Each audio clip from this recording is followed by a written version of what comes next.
whether it's Facebook or Twitter X, if they don't moderate and monitor the content, we lose total control. Directly speaking to millions and millions of people without any level of oversight or regulation. And that has to stop. Gates strongly implies that AI should be programmed to immediately mass censor disfavored views of vaccines. It's really hard to govern today. Those two have repeatedly called for government censorship, including banning their political rivals, Donald Trump. Have the gall to sit here and say censorship never took place? It's unbelievable. They removed my Instagram account. They could not point to a single post that I ever made that was factually erroneous. Don, you love censorship, is what you're saying. No, I don't love censorship. Or not he is doing anything inappropriate. In the name of the Constitution and in the name of democracy, this should stop.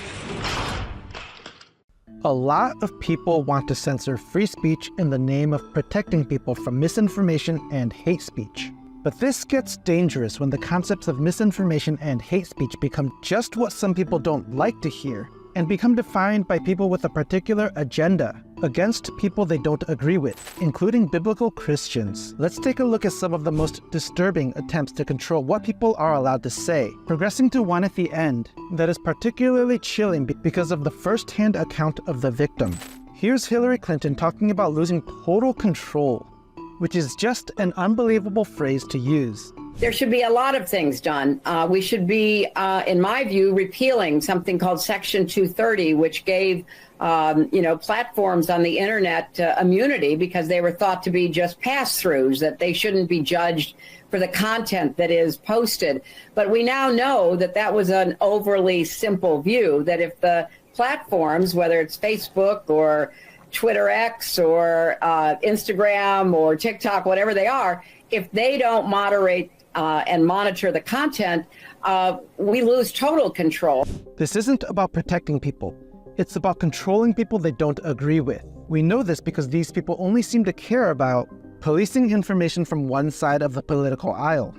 Here's Kamala Harris talking about taking down accounts she doesn't like. He has lost his privileges and it should be taken down. And the bottom line is that you can't say that you have one rule for Facebook and you have a different rule for Twitter. The same rule has to apply, which is that there has to be a responsibility that is placed on these social media sites to understand their power.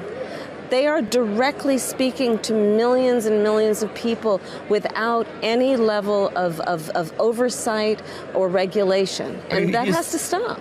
I'm pretty sure Kamala only wants oversight and regulation of certain kinds of information, not dishonest information that she herself propagates, which she does on a regular basis. Here's Kerry similarly talking about controlling social media companies. And I think the dislike of and anguish over social media is just growing and growing and growing. And it's part of our problem, particularly in democracies, in terms of building consensus around any issue. It's really hard to govern today. You can't, there's no, the referees we used to have to determine what's a fact and what isn't a fact have kind of, been eviscerated to a certain degree.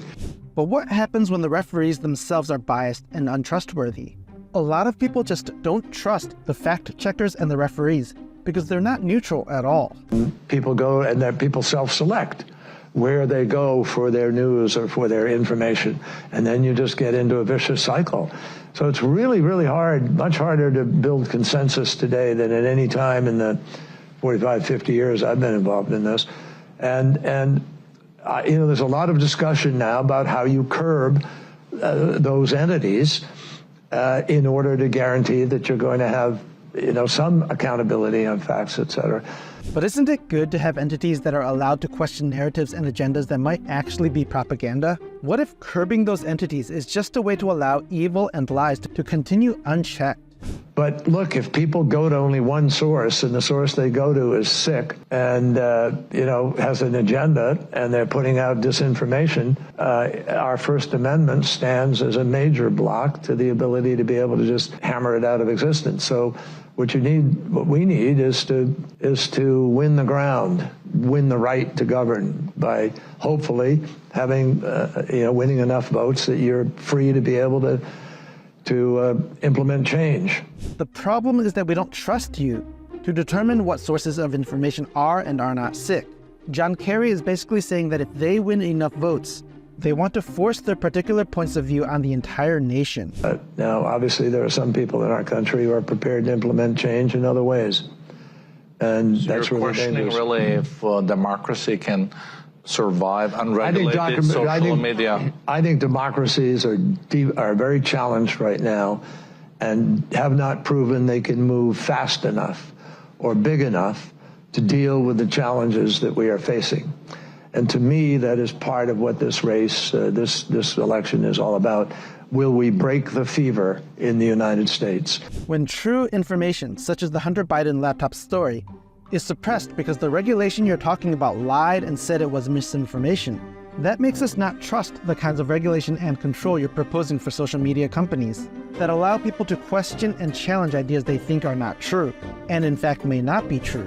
Bill Gates has a truly dystopian view of censorship using AI. Gates strongly implies that AI should be programmed to immediately mass censor disfavored views of vaccines. If you're causing people not to take vaccines, you know, where are those boundaries that even the U.S. Should, you know, have rules? And then if you have rules, you know, what is it? Is there some AI that encodes those rules? Using AI to basically shut down legitimate concerns that people might have about vaccines? That sounds tyrannical to me. And it's scary that someone as powerful and rich as Bill Gates is basically advocating for something like this. One idea that AOC promoted was media literacy. Several members of Congress in some of my discussions have brought up media literacy. That's an Orwellian code word for government propaganda, often aimed at children in schools. So all of this is happening against a backdrop of the possibility that voters will elect Kamala Harris and Tim Walz as president and vice president of the United States.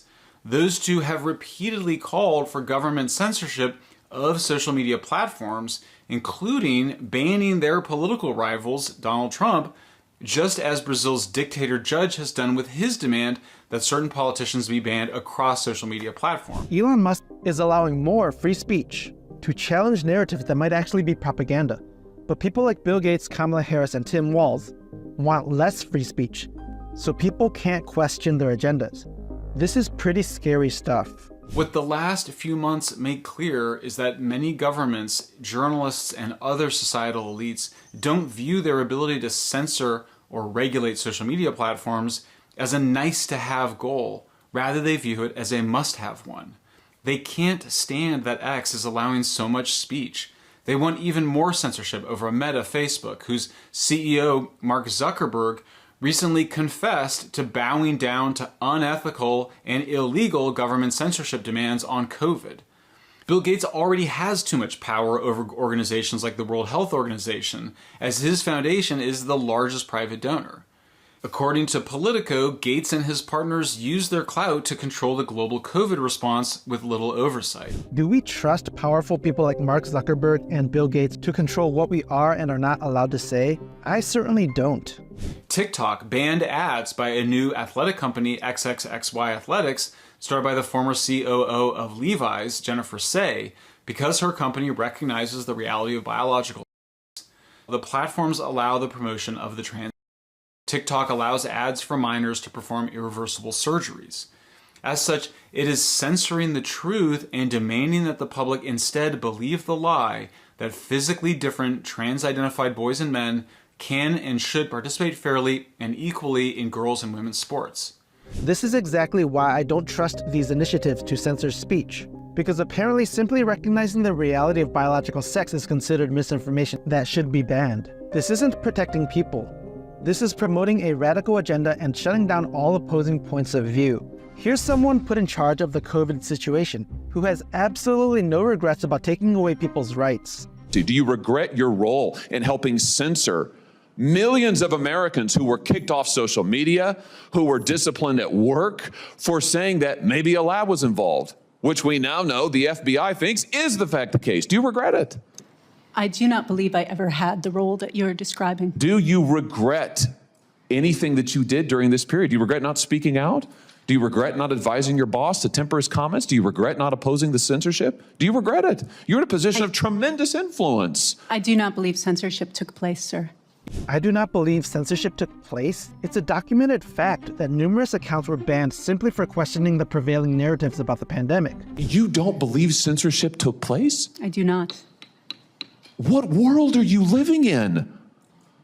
Tell that to the scientists who basically lost their credentials. Tell that to the people who were kicked off of social media and banned because they asked about a lab leak. You don't believe censorship took place? The privilege is astounding. You were the chief of staff at the NIH pushing these conspiracies, pushing the effort to shut down Americans, and now you have the gall to sit here and say censorship never took place. I mean, it's unbelievable. Senator. Unbelievable. Senator. I can't believe, Senator. I cannot believe that that's your testimony. And frankly, I can't believe you have the gall to sit. I completely agree. That was an absolutely disgusting and dishonest thing to say, considering how many people's lives were ruined simply for saying and doing what they believed in. These are the kinds of people we're supposed to trust to decide what we are and are not allowed to say. Sorry, but I for one don't trust them.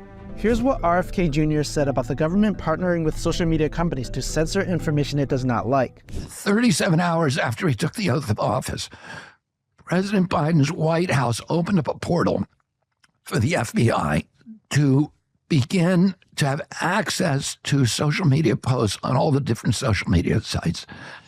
And the FBI then invited in the CIA, the DHS, the IRS, and CISA. CISA is this new agency that is the center of the censorship industrial complex that is in charge of making sure Americans don't hear things that their government doesn't want them to hear.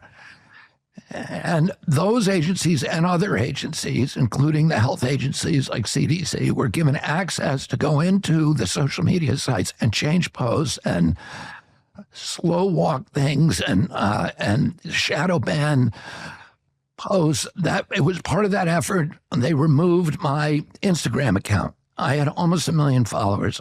They say it was for misinformation, but they could not point to a single post that I ever made. That's because the goal isn't actually to protect people from misinformation. The goal is to control the narrative and to shut down opposing points of view.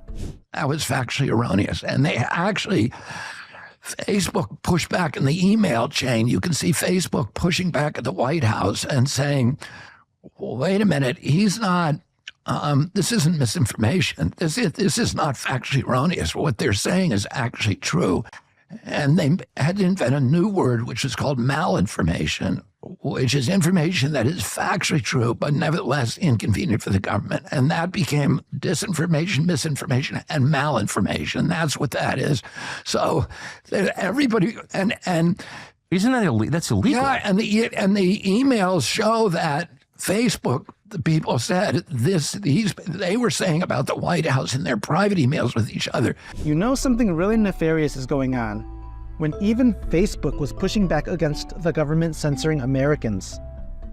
These people are cynical, terrible people, and they knew what they were doing was breaking the law.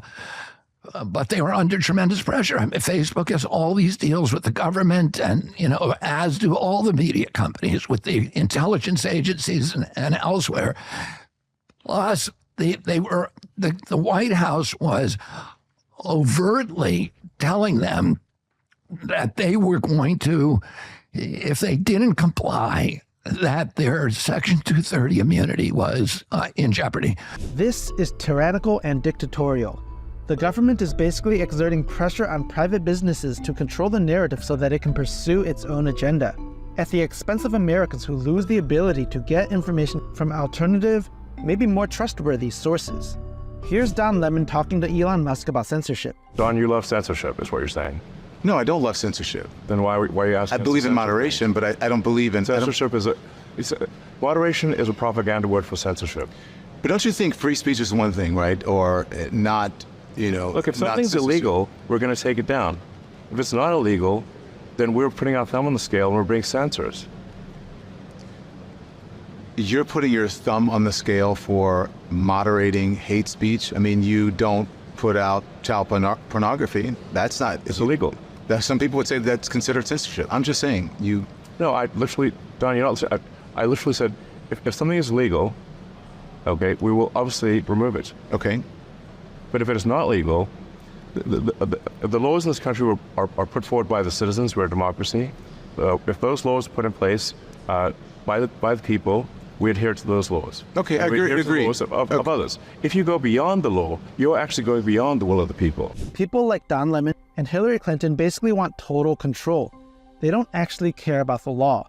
They just want to shut down the ability of people who challenge their evil views to not have a platform to be able to convince other people of what is actually true. Here's the sitting president of the United States, the most powerful man in the world, promoting the idea of censoring Elon Musk and X. I think that Elon Musk's cooperation and/or technical relationships with other countries is worthy of being looked at. Whether or not he is doing anything inappropriate, I'm not suggesting that. I'm suggesting that it's worth being looked at.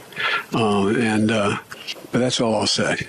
There's a lot of ways. There's a lot of ways. Why is Joe Biden so interested in finding ways to shut down free speech on X? It's like he, like Hillary Clinton, wants full control over what people are and are not allowed to think and learn.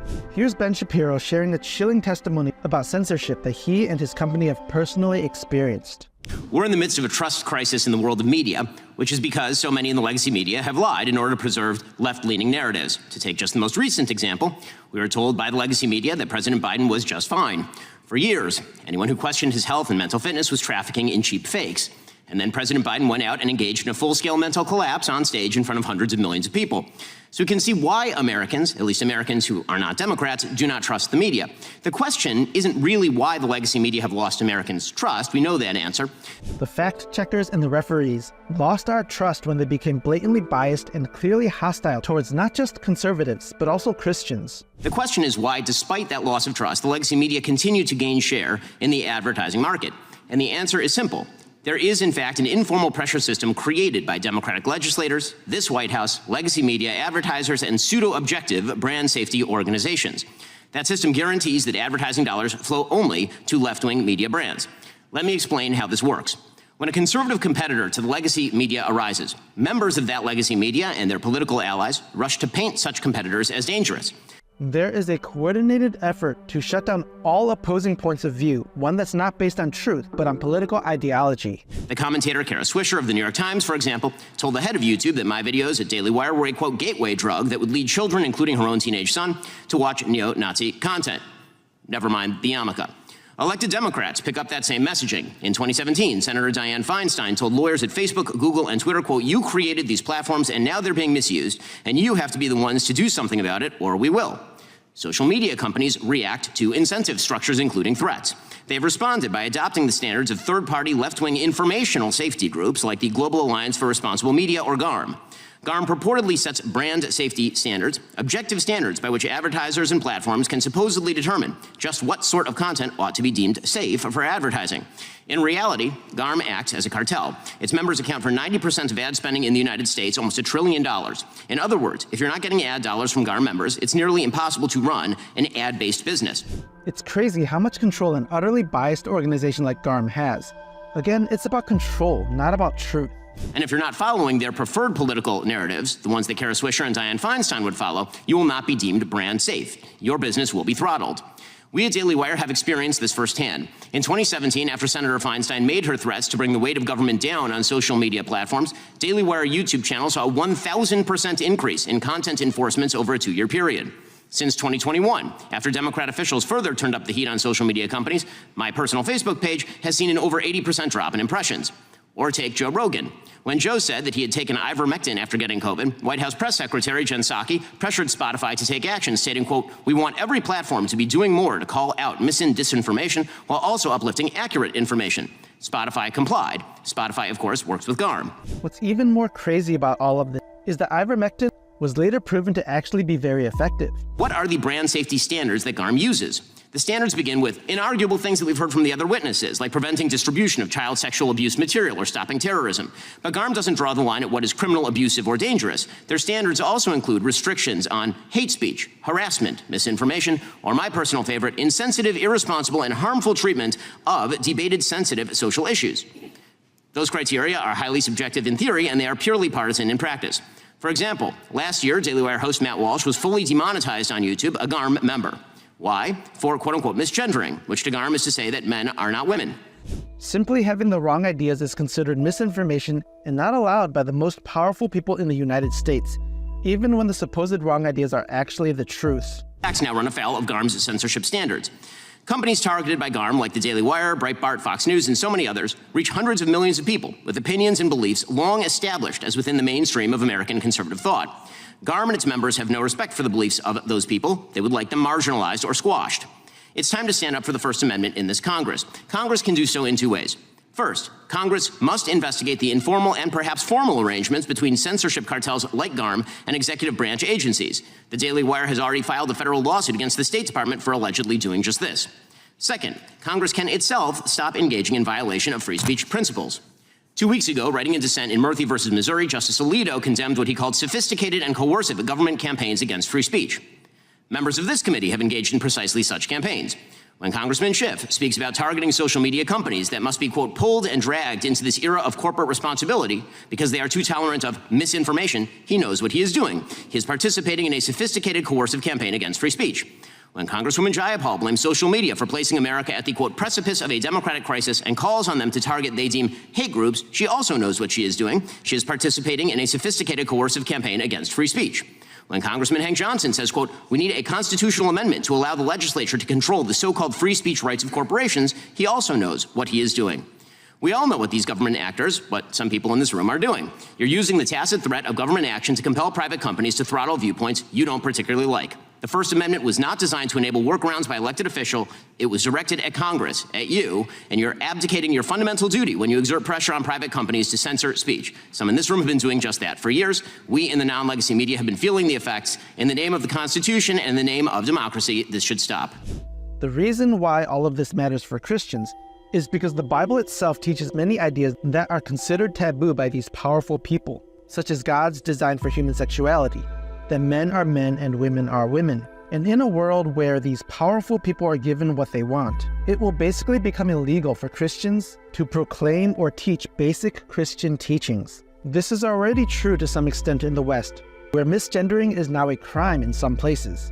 But it seems pretty clear that things are going to get a lot worse very soon. But no matter how bad things get, let's remember that God is in complete control and has already won the victory. Win? Does Satan win? No, because in chapter 19 of the book of Revelation, Jesus comes back, right? And destroys all kings set against him. Battle of Armageddon, he wipes them out. Listen to Psalm 2. Why are the nations in an uproar and the peoples devising a vain thing? The kings of the earth take their stand and the rulers take counsel together against the Lord and against his anointed. This is what the rulers of the world do. And they say, let us tear their fetters apart and cast away their cords from us. He who sits in the heavens laughs. The Lord scoffs at them. Then he will speak to them in his anger and terrify them in his fury, saying, but as for me, I have installed my king upon Zion, my holy mount. The king is coming, isn't he? I will tell you the decree of the Lord. He said to me, you're my son. Today I have begotten you. Ask of me, and I'll surely give the nations as your inheritance and the very ends of the earth as your possession. You will break those nations with a rod of iron. You will shatter them like clay pots. Therefore, O kings, show discernment. Take warning, O judges of the earth. Worship the Lord with reverence and rejoice with trembling. Do homage to the Son, that he not become angry and you perish in the way, for his wrath may soon be kindled.